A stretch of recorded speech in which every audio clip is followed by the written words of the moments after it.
પાતુમ ધર્મમધર્મમુત્ખનયિતુમ શ્રીભક્તિધર્માંગતો જાતાયોત્તરકોશલેષુ દયયા સર્વેશ્વરેશાય ચ તૃપ્તિમ વાક્યસુધારસેર્વિદધતે નૈર્જૈર્નિજાનામુઃ તસ્મૈ શ્રીહરયે નમોસ્તુ સહજા નંદાય સદ્વર્ણીને નંદાય સદ્વર્ણીને. બોલો હરિકૃષ્ણ મહારાજની જય. સર્વે વાલા ભક્તોને ભાવથી જય સ્વામિનારાયણ. કેમ છો બધા? મજામાં? ઠંડી કેવી પડે છે અજયભાઈ? સારી પડે? સારું છે.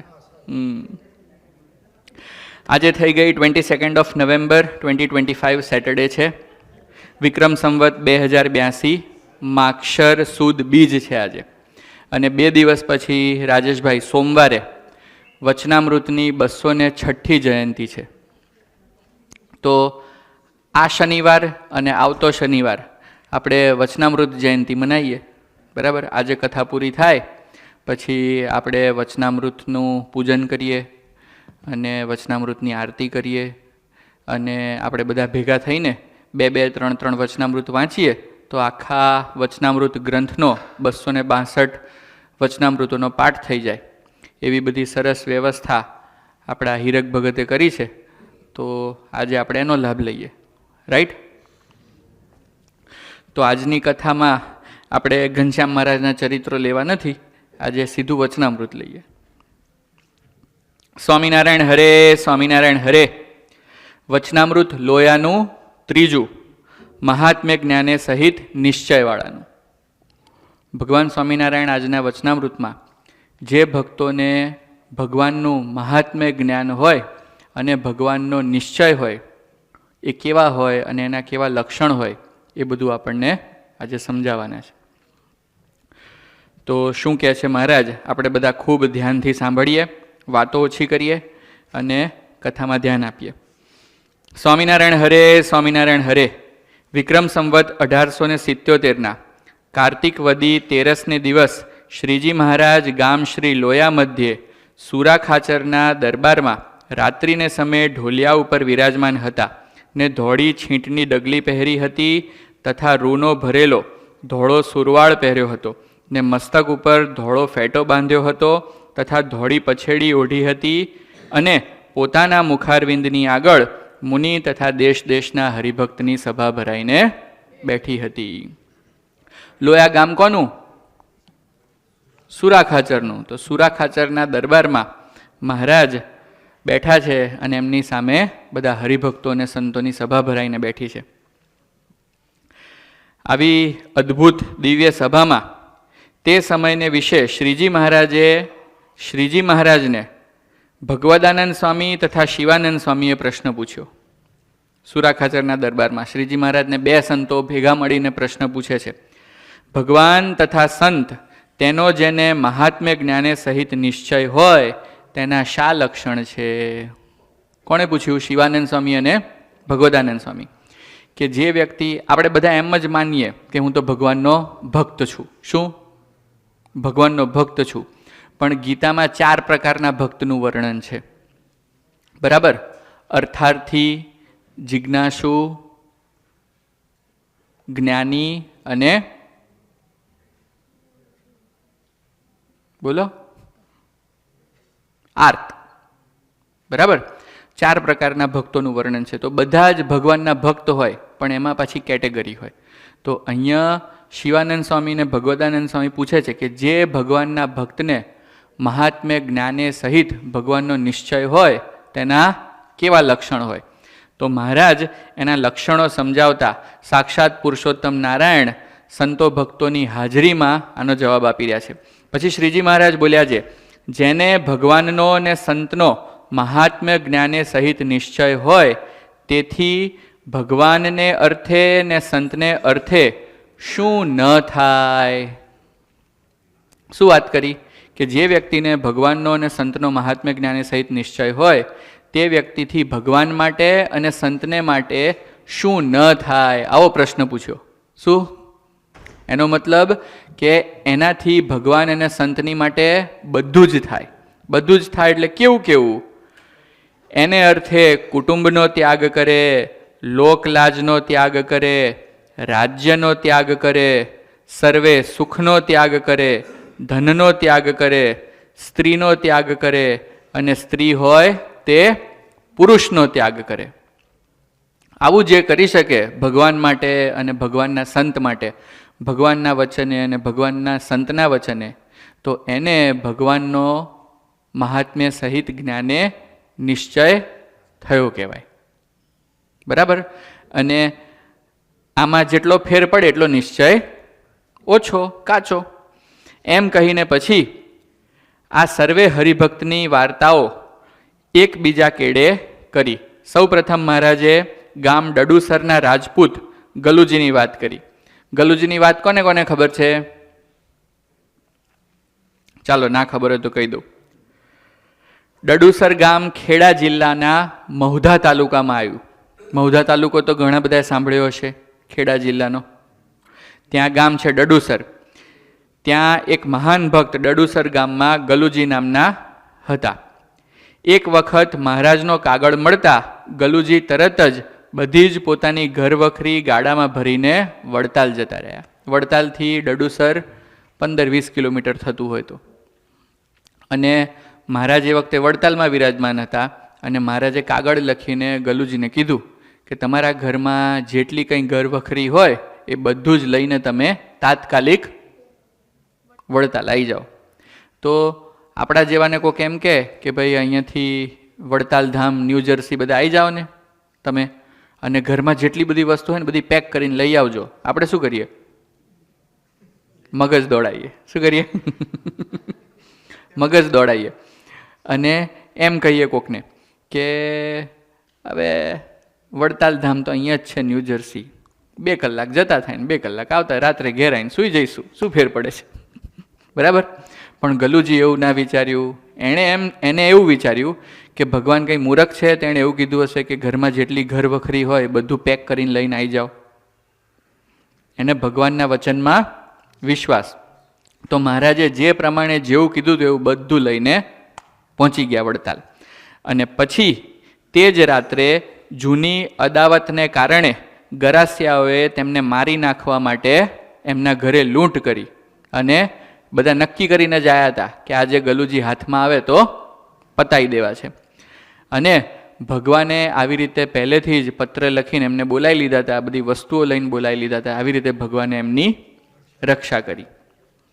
તો આગળ જે પેલી મહારાજે વાત કરી ને કે ભગવાનને અર્થે અને સંતને અર્થે શું ન થાય, તો એવું લક્ષણ આમનામાં આપણને જોવા મળે.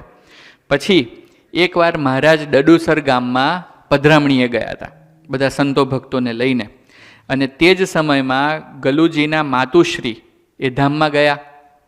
હવે આપણા ઘરમાં કાકાના, બાપાના, માસીનો છોકરાની છોકરી કે છોકરો ધામમાં ગયો હોય તો આપણે પૂજા ઉપર ચડાવી દઈએ અને કેટલું લાંબુ સૂતક પાડીએ. બરાબર? કેમ ક્યારે આવો ચાન્સ ક્યાંથી મળે અઠવાડિયું પૂજા નહીં કરવાનો? બરાબર? બ્રેક જોઈએ ને દરેક બાબતમાં. પણ ગલુજીના ગામ ભગવાન પધાર્યા અને ગલુજીને એવી ખબર પડી કે મારા ત્યાં ભગવાન આવ્યા છે, સંતો આવ્યા છે, તો એની માનું જે મળદું હતું ને એ માળીએ ચડાવી દીધું. શું કર્યું? બોલો, માળીએ ચડાવી દીધું. અને એને એમ થયું કે હવે જે મરવાના એ મરી ગયા છે, હવે ભગવાન મારા ત્યાં આવ્યા છે, સંતો મારા ત્યાં આવ્યા છે, ફરીથી ક્યાંથી આવો લાભ મળે? બરાબર? તો બધું પડ્યું મૂકીને ભગવાન અને સંતોની સેવામાં લાગી ગયા. તો પોતાની માતાને દેહક્રિયા પડી મૂકીને ભગવાનનું, સંતોનું, સંઘનું સ્વાગત ખૂબ પ્રેમથી કર્યું અને પ્રેમથી સંતો ભક્તોને સંઘની સરભરા કરી. આવું તેમનું મહિમાએ સહિત નિશ્ચયનું અંગ હતું. શેનું? મહિમાએ સહિત નિશ્ચય. ખાલી કહેવા પૂરતો નહીં, ભગવાનનો, સંતોનો, ભક્તોનો એવો ખરેખરો નિશ્ચય, અને એવું નિશ્ચયનું અંગ. તો મહારાજે સૌ પ્રથમ મહાત્મ્ય સહિત નિશ્ચયવાળા ભક્તમાં સૌથી પહેલું કોનું નામ દીધું? ડડુસરના ગલુજી. પછી બીજું નામ લીધું મહારાજે ધરમપુરના કુશળ કુંવરબાઈ. એક મેલ લીધા અને એક ફિમેલ લીધા. તો ધરમપુરના કુશળ કુંવરબાઈની વાત કોને ખબર છે? ચાલો. કુશળ કુંવરબા ચરોતરના ધર્મજ ગામના વતની હતા. ધર્મજ તો ઘણા બધાએ નામ સાંભળ્યું હશે, બરાબર?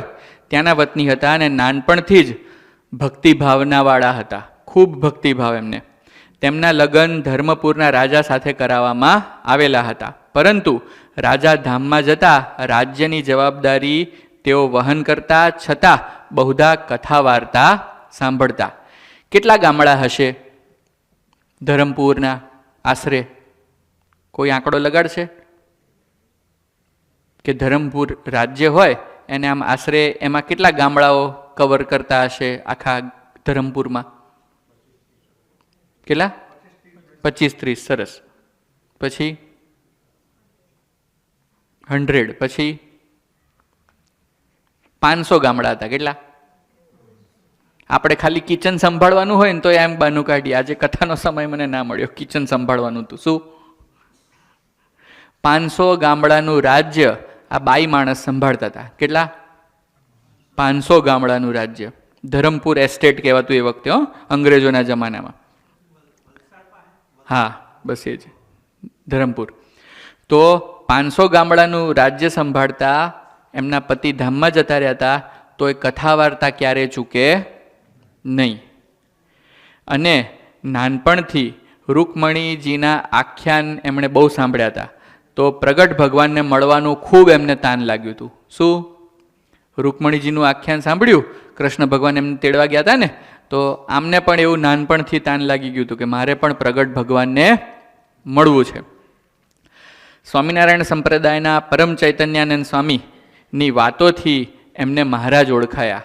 મહારાજ જેવા છે એવો એમને નિશ્ચય થયો. કોનાથી? પરમ ચૈતન્યાનંદ સ્વામીથી. પછી મહારાજ તેમની વિનંતીથી ધરમપુર પધાર્યા. તેઓ કોઈને કોઈ બહાને મહારાજ પાસે દર્શન કરવા આવતા અને દ્રષ્ટિ પલટાવીને મહારાજની મૂર્તિ અંતરમાં ઉતારી લેતા.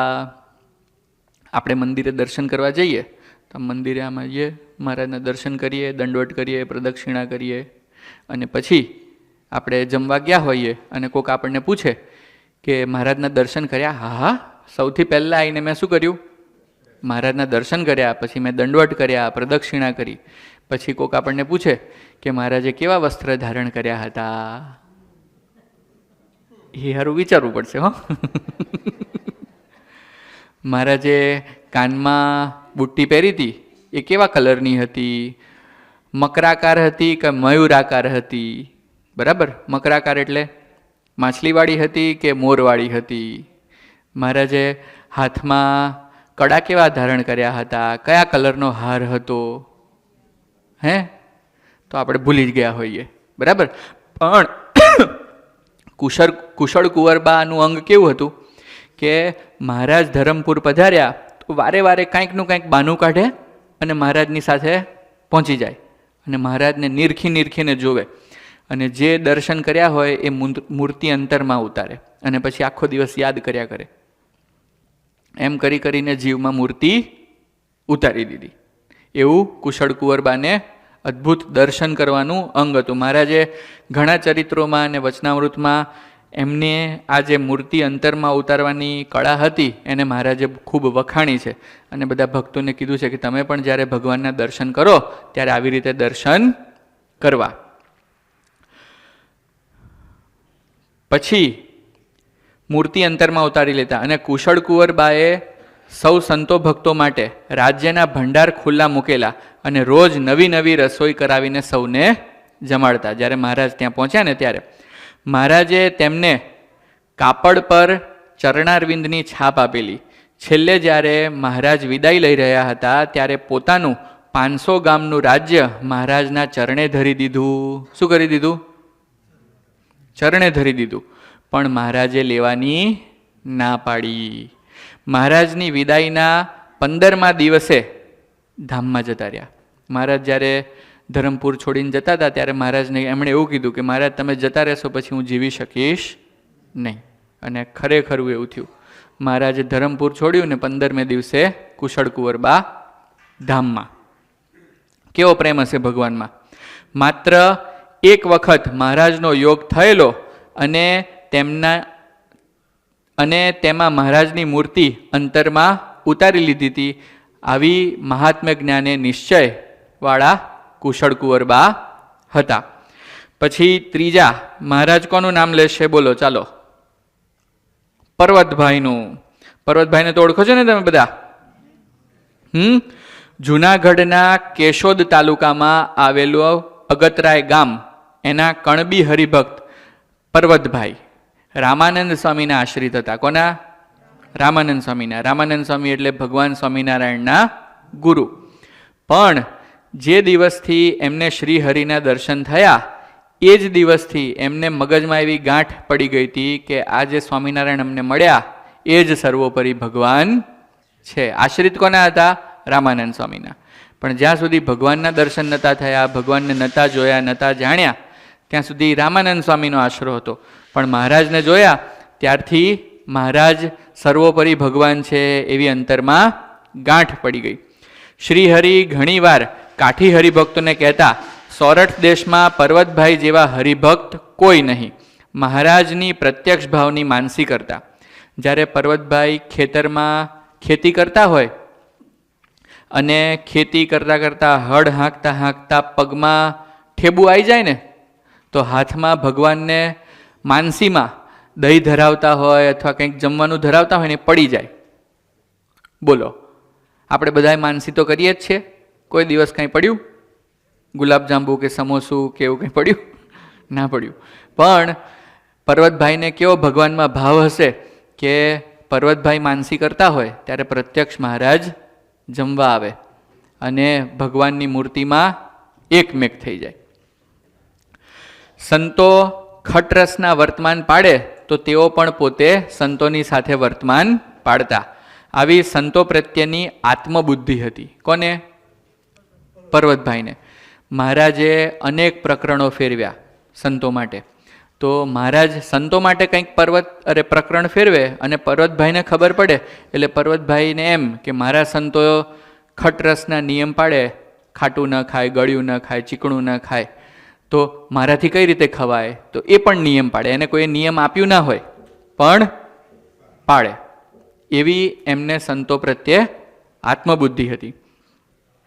દેહનો અનાદર અને દાસત્વ ભક્તિ જેવા ગુણો પણ સહજ હતા.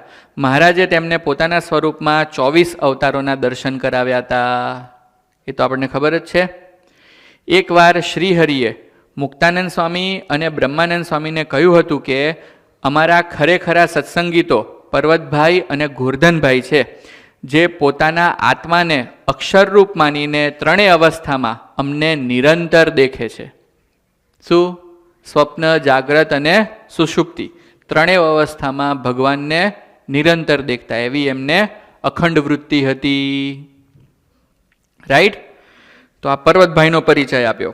પછી પર્વતભાઈની વાત કરી મહારાજે. પછી રાજબાઈ, જીવુબાઈ અને લાડુબાઈની વાત કરવા માંડ્યા. ગામ વાંકિયાના રાજબાઈ શ્રીજી મહારાજના એકાંતિક ભક્ત હતા. જીવુબાના તેઓ માસિયાઈ બહેન થતા હતા. કોણ? જીવુબાઈના માસિયાઈ બેન. કોણ? રાજબાઈ. શ્રીજી મહારાજ સર્વોપરી ભગવાન છે તેવો પ્રથમ દર્શને જ તેમને નિશ્ચય થઈ ગયો હતો. તેથી આ દેહે અષ્ટાંગ બ્રહ્મચર્ય પાળવાનો તેમણે દ્રઢ નિર્ણય કરેલો. રાજબાઈએ બેન હોવા છતાં એમણે શું નિર્ણય કર્યો કે મારે અષ્ટાંગ બ્રહ્મચર્ય પાળવું છે. એકવાર સાસરેથી ચૂંદડી અને નારિયેળ આવ્યા ત્યારે તેમના સંકલ્પ માત્રે કરીને ચૂંદડી બળવા લાગી. કેમ કે એમને બ્રહ્મચર્ય પાળવું હતું અને સાસરેથી શું આવ્યું? ચૂંદડી અને નારિયેળ. અને એમને એમ થયું કે ભાઈ મારે બ્રહ્મચર્ય પાળવું છે તો મારે આ બધામાં પડવું નથી, તો ચૂંદડી બળવા લાગી. લગ્નના દિવસે રાત્રે તેમના પતિને રાજબાઈના સ્થાને સિંહ દેખાયો. લગ્ન થયા પછી એમના પતિ એમની નજીક આવવા ગયા તો શું દેખાયું? સિંહ દેખાયો. તેથી સાસુએ તેમને ગઢડે જવા રજા આપી દીધી. કીધું કે ભાઈ હવે તમે અમારા ઘરમાં નહીં પોસાવો, તમે ત્યારે ગઢડે જાઓ અને ભગવાન સ્વામિનારાયણનું ભજન કરો. એવી જ રીતે જીવુબા છે, એમને પણ કુંડળ ગામમાં હાથિયા પટગીર સાથે લગ્ન કરાવ્યા હતા. પણ લગ્નના પ્રથમ રાત્રે જ નાગણ રૂપે દર્શન દીધા અને પછી એમણે પણ સાસરીમાંથી રજા માંગીને ગઢપુરમાં આવીને ભગવાનનું અખંડ ભજન કરતા. રાયબામાને કીધું કે મારે આ સંસારમાં પડવું નથી, મારે ભગવાનની ભક્તિ કરવી છે, તમે મને જવા દો. તો એ લોકોએ લેખિત આપ્યું અને એમને વિદાય આપીને આખી જિંદગી સત્સંગ કર્યો, ભગવાનની સેવા કરી. રાજબાઈની ભક્તિ અને ઉત્કૃષ્ટ નિશ્ચય જોઈ તેમના સર્વે સંબંધીઓ પણ મહારાજના આશ્રિત થયા હતા. ગજબ કહેવાય ને. કોઈક ભક્તિ કરતું હોય તો મોટે ભાગે બધાને દુઃખ થાય કે હારું આ એકલો ભક્તિ કરે છે ને અમે રહી ગયા, બરાબર ને, કંઈક ના કંઈક રોડા નાખ્યા કરે કોઈક ભજન કરતું હોય ને એમાં. પણ રાજબાઈના જે બધા કુટુંબીજનો હતા એ લોકો શું કર્યું? એ લોકો પણ સારા સત્સંગી બન્યા. તેમનો વૈરાગ્ય ઉત્કૃષ્ટ હતો, તેથી જ તેઓ ધામમાં પધાર્યા ત્યારે અગ્નિ પણ તેમના શરીરને સ્પર્શ કરી શકતો ન હતો. બ્રહ્મચર્ય પાડતા હતા ને, અષ્ટ પ્રકારે બ્રહ્મચર્ય, તો અગ્નિદેવ પુરુષ કહેવાય ને, તો અગ્નિ પણ એમને અડી શકે નહીં એવી પરિસ્થિતિ ઊભી થઈ ગઈ હતી. બરાબર, એટલો જોરદાર એમને નિશ્ચય હતો ભગવાનનો. પછી આવશે વાત લાડુબાઈની. રાજબાઈની વાત આવી, હવે લાડુબાઈની. લાડુબા એભલ ખાચરના પુત્રી ને દાદા ખાચરના બહેન, જીવુબાના નાના બહેન. બરાબર, તેમનું નામ લલિતા પણ હતું, પણ પ્રેમથી બધા એમને લાડુબા કરીને ઓળખતા. પૂર્વના શુભ સંસ્કાર હોવાથી નાનપણથી જ પ્રભુમાં ખૂબ એમને પ્રીતિ હતી. પિતાના આગ્રહથી અનિચ્છાએ બોટાદના ખોડા ધાધલ સાથે એમના લગ્ન થયા હતા. પણ તેમની પ્રભુ ભજવાની લગ્ની જોઈ પતિએ રજા આપી દીધી હતી. મહારાજને વિશે પ્રેમ લક્ષણા ભક્તિએ જોડાયેલા હતા. જો રાજબા પણ એમ, જીવુબા પણ એમ અને લાડુબા પણ એમ, બધાના લગ્ન થઈ ગયા હતા. સાસરે ગયા હતા અને સાસરેથી ઘરે આવ્યા અને બધા જ દાદા ખાચરના દરબારમાં ભગવાનની ભક્તિ કરતા હતા. મહારાજના લાડીલા સંતો ભક્તોની સેવા સારી રીતે થાય તે માટે સમૈયા ઉત્સવમાં બધી જ જવાબદારી તેઓ પોતાની બહેન જીવુબા સાથે મળીને સંભાળતા. બંને બહેનો વચ્ચે મહારાજની સેવા માટે હંમેશા મીઠી ખેંચતાણ થતી રહેતી.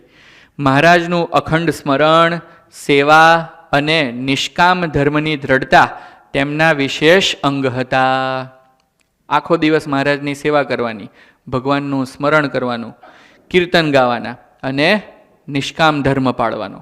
બરાબર, તેઓ પુરુષ માત્રથી સદા 15 હાથ છેટે રહેતા.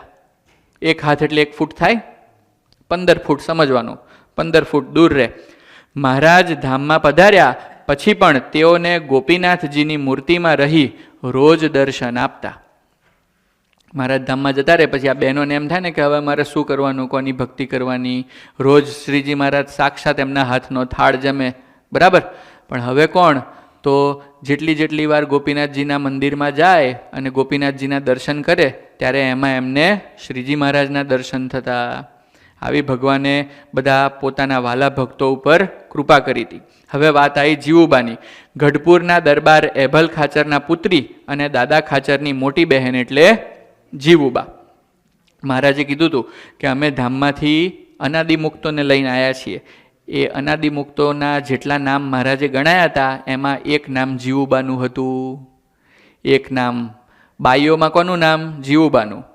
ભાઈઓમાં પર્વતભાઈનું અને સંતોમાં ગોપાળાનંદ સ્વામીનું. મહારાજે આ 3 નામ ગણાયા છે. તો એવા જીવુબાની વાત આવી. જો તેઓ મોટીબા, પુનમતીબા અને જયાબા નામથી પણ ઓળખાતા. ભક્તિમય જીવન વિતાવતા, ખટરસ, ત્યાગ, જમીન ઉપર સૂવું, પુરુષ માત્રથી 15 હાથ દૂર રહેવું, અખંડ પ્રભુ સેવા કરવી, ભગવાનનું સ્મરણ કરવું, ધૂન, ભક્તિ, કથા, કીર્તન, વાર્તામાં જ જીવન ગુજરાન કરતા. તેમના લગ્ન કુંડળના હાથિયા પટગીર સાથે થયેલા, પણ બ્રહ્મચર્ય પાળવા તેમની રજા ચિઠ્ઠી લઈ ગઢપુર રહેતા હતા. બરાબર, પોતાના પતિની રજા ચિઠ્ઠી લઈ લીધી અને ગઢપુર રહીને ભજન કરતા.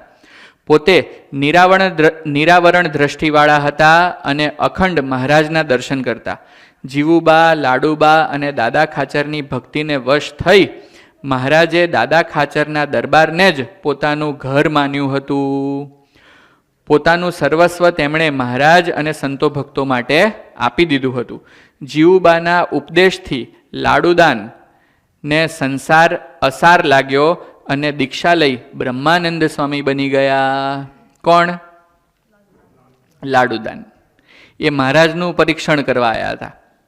અને મહારાજનું પરીક્ષણ કરતાં કરતાં મહારાજ એમને કહેવા લાગ્યા કે આ પેલી 2 બહેનો છે ને દાદા ખાચરની, એને કે તમે સમજાઈ આવો કે તમારે લગ્ન કરી લેવા જોઈએ ને સંસાર માંડવો જોઈએ ને આમ ને તેમ ને એવું બધું તમે સમજાઈ આવો. તો કે હા હા, હું તો રાજકવિ, હું જઈને સમજાઈ આવું.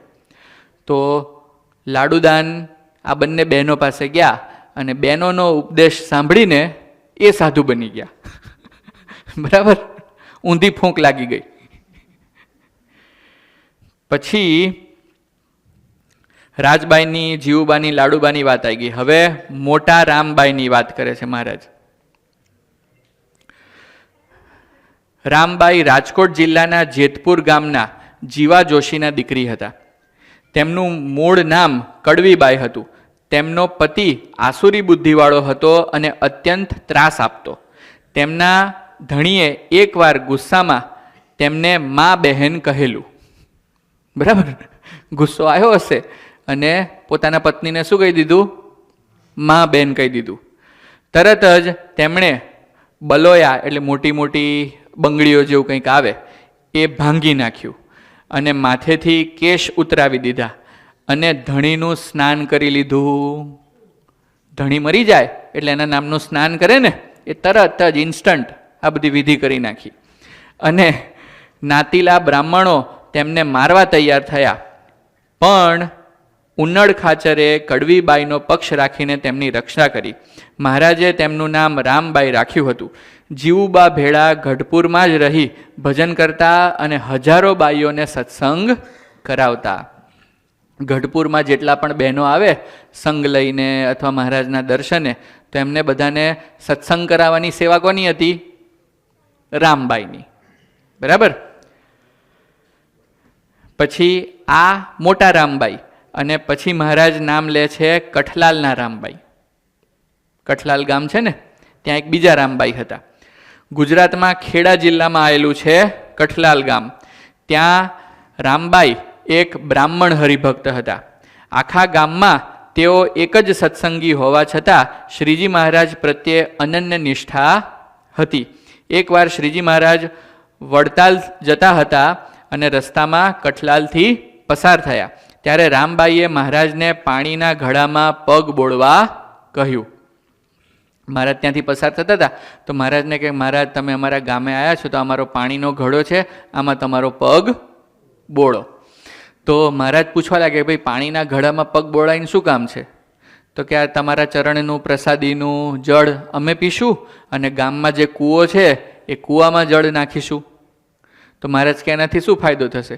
તો કે આખા ગામમાં મારા સિવાય કોઈ સત્સંગી નથી અને જો આ તમારા ચરણની પ્રસાદીનું જળ જેટલા લોકો આ કૂવામાંથી પીશે એ બધા સત્સંગી થશે. એવો એમને ભગવાનના ચરણની પ્રસાદીનો મહિમા હતો. તો થયું પણ એવું કે મહારાજે ચરણ બોળી દીધો અને પ્રસાદીનું જળ પહેલાં પોતે ધરાયું અને પછી કૂવામાં નાખ્યું. તો એ કૂવાની આજુબાજુ જેટલા ઘર હોય, ગામનો જેટલો વિસ્તાર, એ કૂવામાંથી પાણી પીતો હોય એ લોકો આજે પણ બધા સત્સંગી છે. કેટલા વર્ષ થઈ ગયા? 200 વર્ષ થઈ ગયા ને. પણ આજે પણ એ બધા જે ઘરો છે ત્યાં બધાને સત્સંગ છે. આવું દિવ્ય અલૌકિક કામ કઠલાલમાં થઈ ગયું. અને કોના મહાત્મા જ્ઞાને નિશ્ચય કરીને? રામબાઈને. હવે મહારાજ વાત કરે છે દાદા ખાચરની. ગઢડાના એબલ ખાચરના પુત્રનું નામ ઉત્તમ ખાચર હતું. બરાબર? જેને સૌ દાદા ખાચર કહીને પણ બોલાવતા. એમનું લીગલ નેમ શું હતું? ઉત્તમ ખાચર. દાદા ખાચરનો જન્મ 1857માં પોષ વદી 6ને દિવસ બોટાદમાં થયો હતો. દાદામાં બાળપણથી જ ભક્તિના ગુણો હતા. તેમની ભક્તિને વશ થઈ મહારાજ તેમના દરબારમાં 25 વર્ષ સુધી રહ્યા. કેટલા? 25 વર્ષ સુધી. જે ભગવાન પોતાના ઘરનું ત્યાગ કેટલા વર્ષની ઉંમરે કરી દીધો હતો? માત્ર 11 વર્ષની ઉંમરે. 7 વર્ષ વન વિચરણ કર્યું અને કોઈ જગ્યાએ સ્થિર ન બેસે એવા ભગવાન 25 વર્ષ સુધી અહીંયા રોકાયા. તો શું દાદા ખાચરે એમનું રાજ ને બધું એમના નામે કરી દીધું હતું?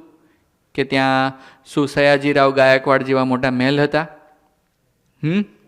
અત્યારે પણ તમે જુઓ ને તો ખબર પડે કે આ ઓરડા અત્યારે આવા છે તો એ જમાનામાં કેવા હશે. બરાબર?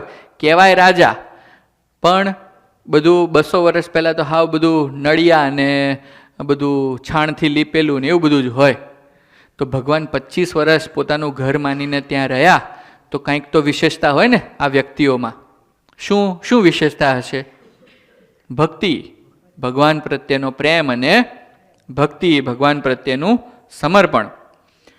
તો મોટીબા, લાડુબા, રાજબા, દાદા ખાચર આ બધાએ ભગવાનને એવા વશ કરી લીધા હતા. પોતે પ્રેમાળ અને દિલના ઉદાર હતા.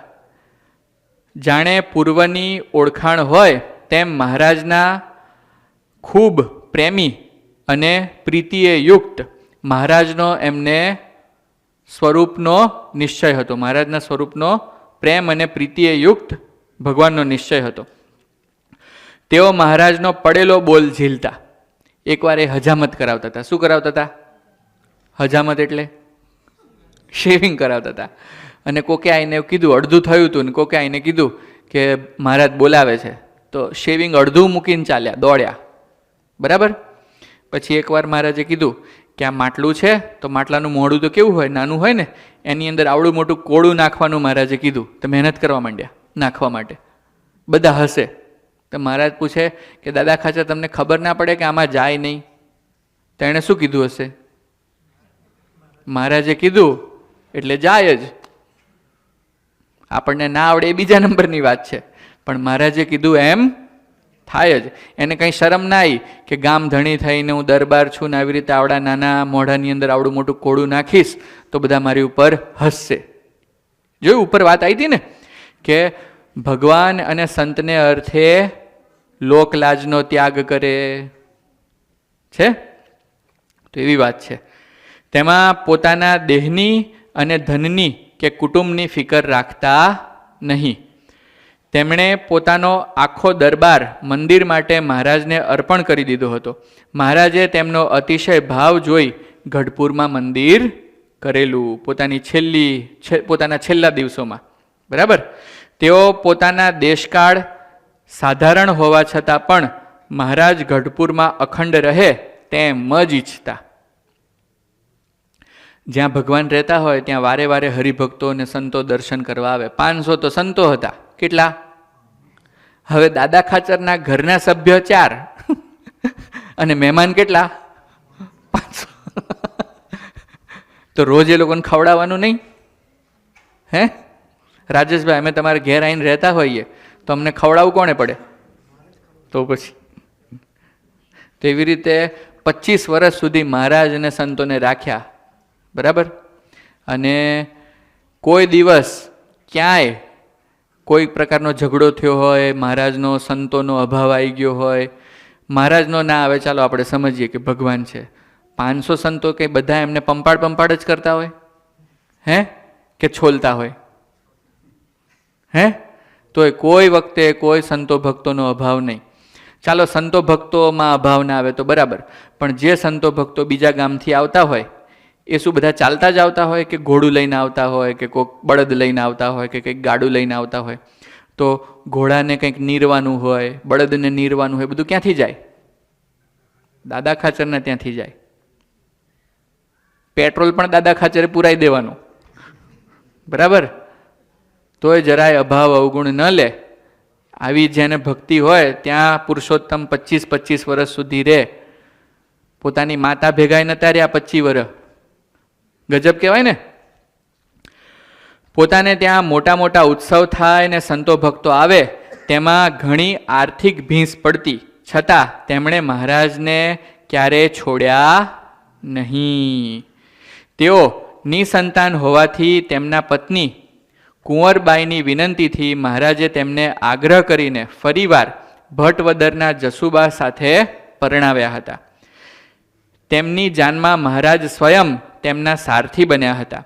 આમ તેમનો મહારાજ સાથેનો નાતો અલૌકિક હતો. છેલ્લે જ્યારે મહારાજ ધામમાં ગયા ત્યારે આ વિરહ સહન ન થતા અગ્નિમાં પડવા જતા હતા. સૌએ તેમને રોક્યા. મહારાજ ઘણીવાર કહેતા, દાદો એ દાદો. 1909 પોષ સુધી છઠને દિવસ તેઓ ધામમાં ગયા. આવા અલૌકિક ભક્ત હતા દાદા ખાચર. ચાલો, દાદા ખાચરની વાત આવી ગઈ. હવે મહારાજ વાત કરવાના છે માચા ભક્ત અને મૂળજી બ્રહ્મચારીની. આ બધા ભક્તના આપણે ટૂંકમાં આખ્યાનો સાંભળીએ છીએ, એમના જીવન. શું કરવા માટે સાંભળીએ છીએ? કેમ કે મહારાજ એવું કહે છે કે આ બધા ભક્તોને મહાત્મ્ય જ્ઞાને યુક્ત ભગવાનનો નિશ્ચય છે, બરાબર? હવે માચા ભક્ત. માચા ભક્ત કારિયાણી ગામના ગામધણી હતા. શ્રીહરિનો યોગ નહોતો થયો એ પૂર્વે જ તેઓ જંતર મંતર કે ભુવા વગેરેના વહેમમાં માનતા નહીં, દોરા ધાગામાં માનતા નહીં. એક બાવાએ એકવાર માચા ભક્તની આગળ જડીબુટ્ટી વાપરીને ત્રાંબામાંથી રૂપું કરી બતાવ્યું. તો હાથમાં લાકડી લઈને ગામ બહાર એ ભુવાને તગેડી મૂક્યો, બરાબર? માચા ખાચર નિષ્કામ ધર્મમાં અડગ હતા. શ્રીહરિએ જ્યારે 18 જણને પત્ર લખી ત્યાગી થવા તેડાવ્યા, તેમાં સૌથી પહેલું નામ માચા ભક્તનું લખ્યું હતું. એકવાર મહારાજે બધાને પત્ર લખીને મોકલ્યો અને કીધું કે આ પત્ર જેને મળે એણે તાત્કાલિક સાધુ થઈ જવાનું. 24 કલાક વિચારવાનું, 48 કલાક વિચારવાનું, મહિનો વિચારવાનું, 6 મહિના વિચારવાનું, એવું કશું જ નહીં.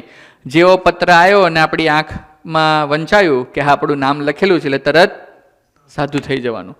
તો 18 નામ મહારાજે લખ્યા હતા. એમાં પહેલું નામ કોનું લખ્યું હતું? માચા ભક્તનું લખ્યું હતું, બરાબર? તે વખતે તેઓ પોતાનો 200 વીઘાનો કપાસ મૂકી ભાઈ રામદાસ સ્વામી પાસે દીક્ષા લઈ ભુજ મહારાજને મળ્યા. એમને જ્યારે પત્ર મળ્યો ત્યારે ત્યાં સાધુ કોણ હતા હાજર? ભાઈ રામદાસજી. તાત્કાલિક એમની પાસે દીક્ષા લઈ લીધી કે મહારાજે કીધું છે ત્યાગી થઈ જવાનું. દીક્ષા લઈ લીધી અને પછી ભુજ જઈને મહારાજને મળ્યા. 69 કાળમાં દુષ્કાળમાં તેમણે 3 મહિના સુધી પરમહંસોને પોતાને ત્યાં રાખ્યા હતા.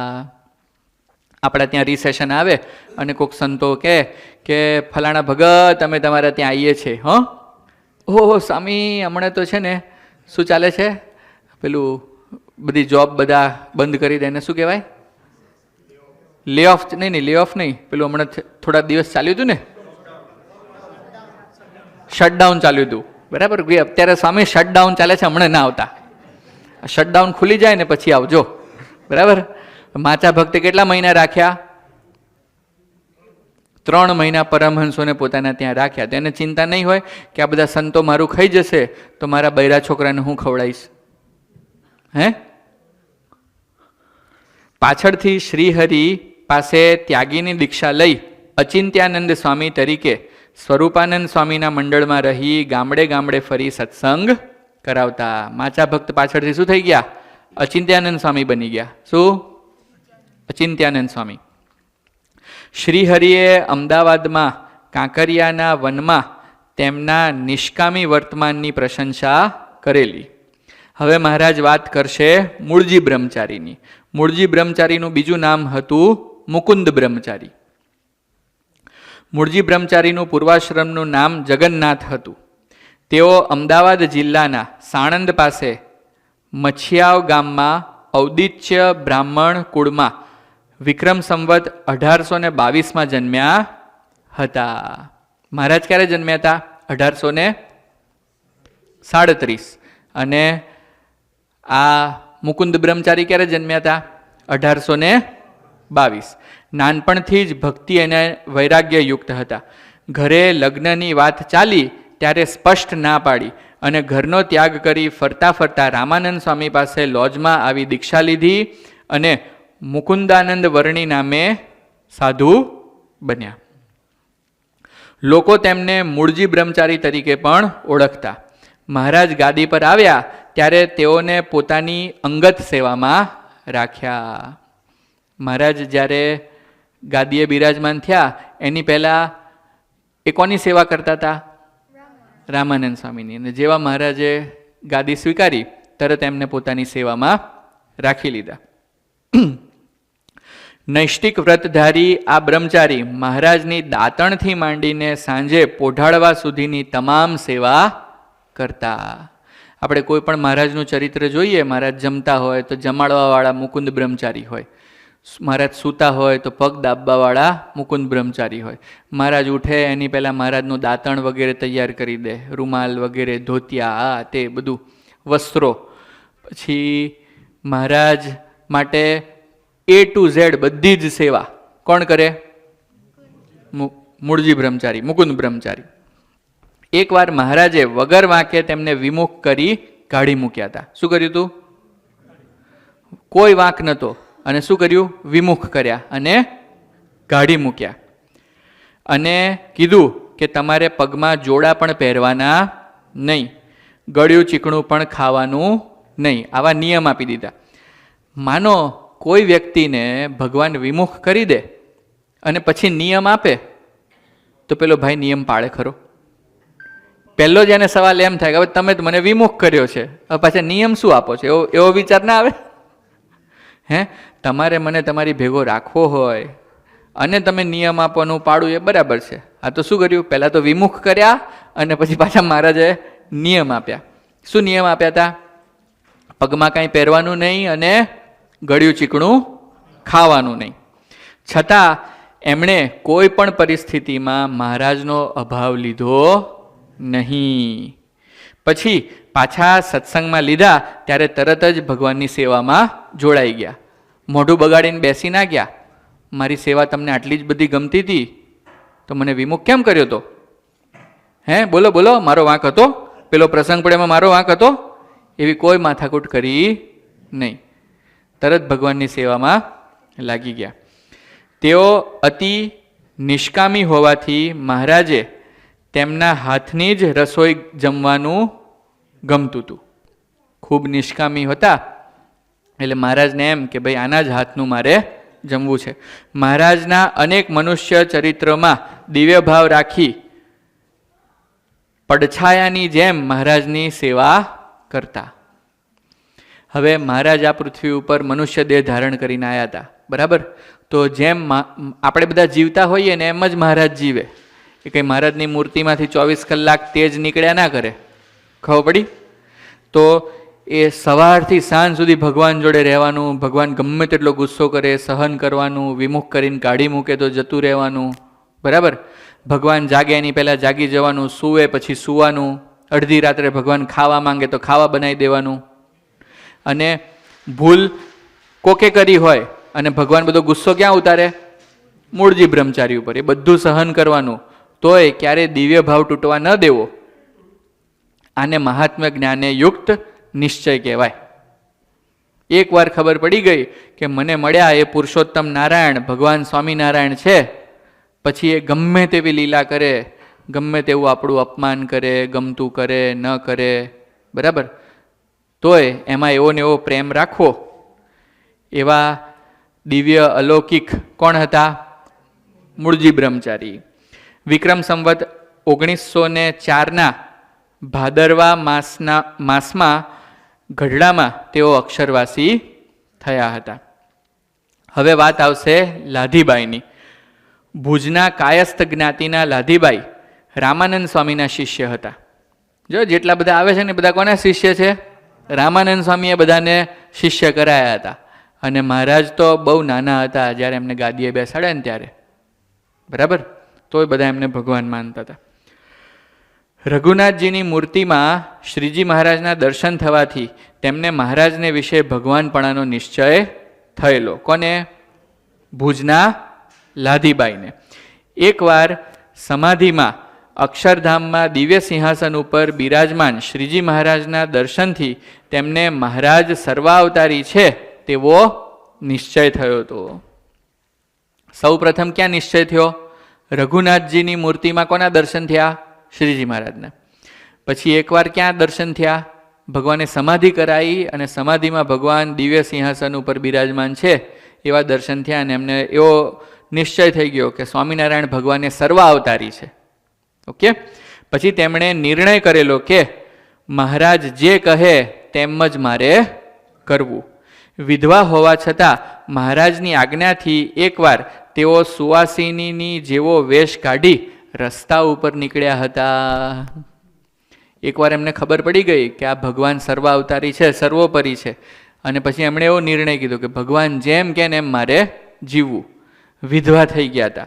હવે ભુજ જેવા ગામમાં, બરાબર, આજથી 200 વર્ષ પહેલાં વિધવાની જેમ જે જીવન જીવતા હોય એને ભગવાન સ્વામિનારાયણે એમ કીધું કે જાણે તમારા લગ્ન હોય એમ તમે તૈયાર થાવ અને ગામ વચ્ચેથી નીકળો. બોલો, કેવી શરમ આવે? હે? આવે ને?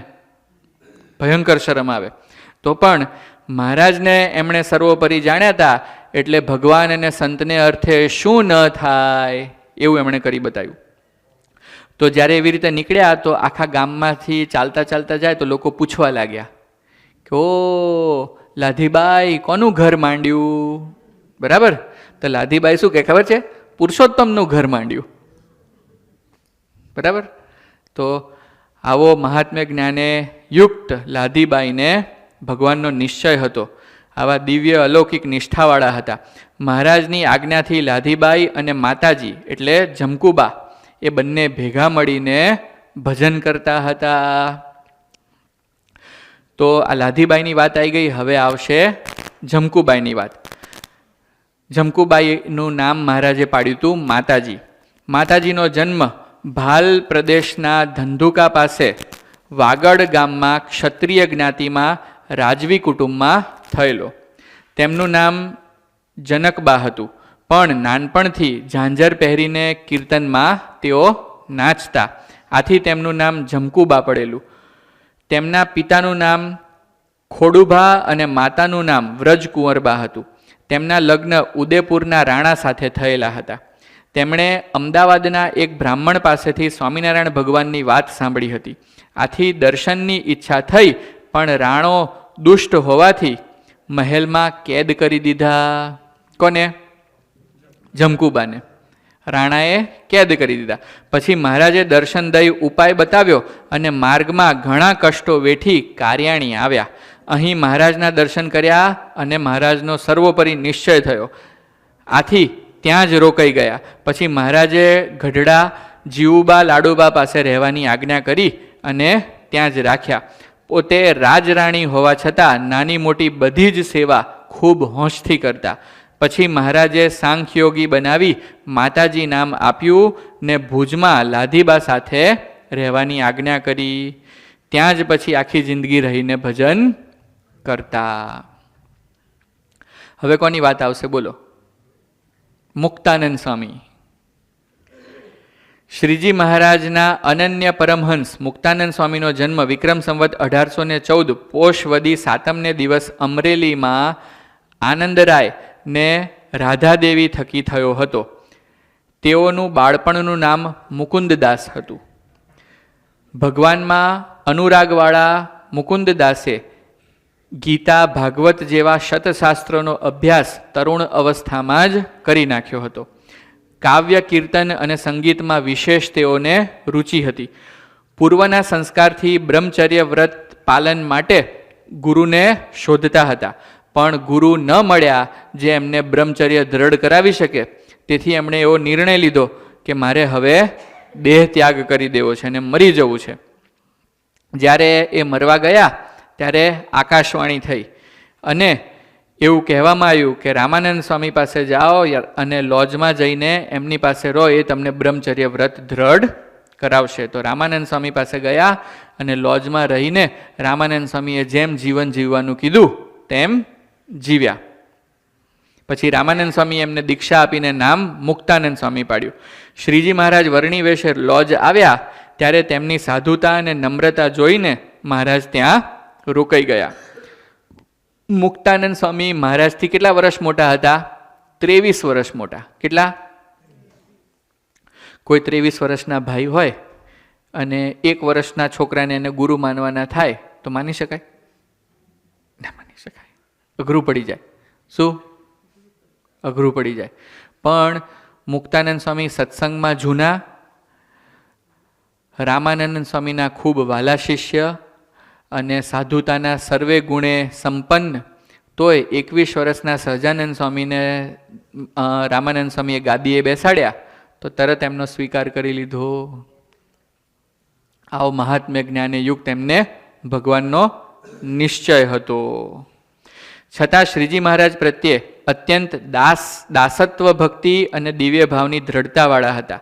તેથી સત્સંગમાં તેમને માનું બિરુદ મળ્યું હતું. સંપ્રદાયના અતિ અગત્યના ગ્રંથ વચનામૃતના સંપાદન કાર્યમાં તેઓ જોડાયેલા હતા. વચનામૃતમાં મુક્તાનંદ સ્વામી વડે પૂછાયેલા 91 પ્રશ્નો તેમનો ખપ અને મુમુક્ષુતા દર્શાવે છે. આખા વચનામૃત 262 વચનામૃતમાં 91 પ્રશ્નો તો કોના છે? મુક્તાનંદ સ્વામીના. હવે તમે વિચાર કરો કે મુક્તાનંદ સ્વામી સત્સંગની માં કહેવાય, આવડા જૂના સાધુ, એ ભગવાનને 91 પ્રશ્ન પૂછે. તેમને જરા એવી શરમ નહીં આવતી હોય ને કે આ બધા હરિભક્તોની સભામાં હું ભગવાનને 91 પ્રશ્ન પૂછું તો બધા મને નાનો માની લેશે? એવો વિચાર નહીં આવતો હોય ને કે મને અજ્ઞાની માની લેશે? હે? તો એવા મુક્તાનંદ સ્વામી હતા. પોતાના છેલ્લી ઉંમરમાં લખતા લખતા કલમ પડી ગઈ ત્યાં સુધી શ્રીજી મહારાજની આજ્ઞા અનુસાર સંપ્રદાયની પુષ્ટિ માટે 7 સંસ્કૃતમાં ગ્રંથો અને 23 પ્રાકૃત ભાષામાં એમણે ગ્રંથો રચ્યા. એ જમાનામાં ગ્રંથો રચવા એટલે શું? તમે ઓડિયો ચાલુ કરી દો અને બોલ્યા કરો, ટાઈપ થતું જાય એવી સિસ્ટમ નથી એ વખતે. શું સિસ્ટમ હતી? મોરનું પીંછું લેવાનું, ઇંકમાં બોળવાનું, પછી પેપર ઉપર લખીએ રાજુભાઈ તો અડધો અક્ષર પડે એકવાર બોલીએ તો. કેટલો? અડધો. પછી આખું પેજ લખાઈ ગયું હોય અને ભૂલ પડે તો ફાડી નાખવાનું, પછી ફરી લખવાનું. બરાબર? આવા સંસ્કૃતમાં 7 અને પ્રાકૃતમાં 23 ગ્રંથો એમણે રચ્યા. શ્રીજી મહારાજના અત્યંત કૃપા પાત્ર આ સંત 72 વર્ષની વયે વિક્રમ સંવત 1886 અષાઢ વધી એકાદશીને દિવસે ગઢપુર મુકામે ધામમાં ગયા. બરાબર? આવા તો હજુ ઘણા ભક્તો છે. તો એકાદ ભક્તનું આપણે હજુ ચરિત્ર જોઈ લઈએ અને પછી બાકીના આવતા શનિવારે પછી આપણે પૂજન કરવું છે ને વચનામૃતનું. હવે પછી આવે છે સામત પટેલ. આહિર પટેલ જ્ઞાતિના સામત ભક્ત વાળાક દેશમાં અમરેલીની આજુબાજુના પ્રદેશમાં આવેલા બાંભણિયા ગામમાં રહેતા હતા. તેઓ ખૂબ જ સમર્પણ ભાવનાવાળા હતા. મહારાજ માટે બધું જ આપી દેવા હંમેશા તત્પર રહેતા. તેમણે જ્યારે ગઢપુરમાં મંદિરના બાંધકામ થતા હતા ત્યારે પોતાની જમીન, ઘર, ઢોર વેચીને 4,500 રૂપિયા મહારાજના ચરણોમાં અર્પણ કરી દીધા હતા. એમને એવી ખબર પડી કે ગઢપુરમાં ભગવાન સ્વામિનારાયણ મંદિર બનાવે છે તો એની પાસે જે કાંઈ હતું ને બધું વેચી નાખ્યું. એણે એક એક્સ્ટ્રા પ્રોપર્ટી લઈ રાખી હતી અને ત્યાં રેન્ટ ઉપર આપતા હતા. એ મકાન વેચીને પછી ભગવાનને દાન ના કર્યું. શું કર્યું? એ જ્યાં રહેતા હતા એ વેચી નાખ્યું ઘર વેચી નાખ્યું, ઢોર ઢાખર બધું, જમીન બમીન બધું વેચી નાખ્યું અને 4,500 રૂપિયા એ જમાનામાં રોકડા લઈને મહારાજના ચરણોમાં ધરી દીધા. પણ મહારાજને ખૂબ આગ્રહ કર્યો, પણ તેમાંથી 1,000 રૂપિયા રાખવાની વાત કરી છતાં આગ્રહપૂર્વક બધા જ મહારાજને આપી દીધા. મહારાજ કહે ના ભાઈ, આટલા બધા મારે નથી જોઈતા, અમે તો ખાલી આમાંથી માત્ર 1,000 રૂપિયા લઈશું, અમારું મંદિર પૂરું થઈ જશે. પણ મહારાજને આગ્રહ કરીને પૂરેપૂરા બધા જ રૂપિયા આપી દીધા. પછી ક્યાં ખાશું અમે, અમારા છોકરાઓ ક્યાં રહેશે, એનું સ્કૂલિંગનું શું, એનું આ શું, એનું ઓ શું, એવું કશું જ વિચાર નહીં. ભગવાન આ કામ કરે છે, મારે એમાં ભળી જવું છે. તો આવા બધા ભક્તો મહાત્મ્ય જ્ઞાને યુક્ત નિશ્ચયવાળા કહેવાય. બોલો સહજાનંદ સ્વામી મહારાજની જય.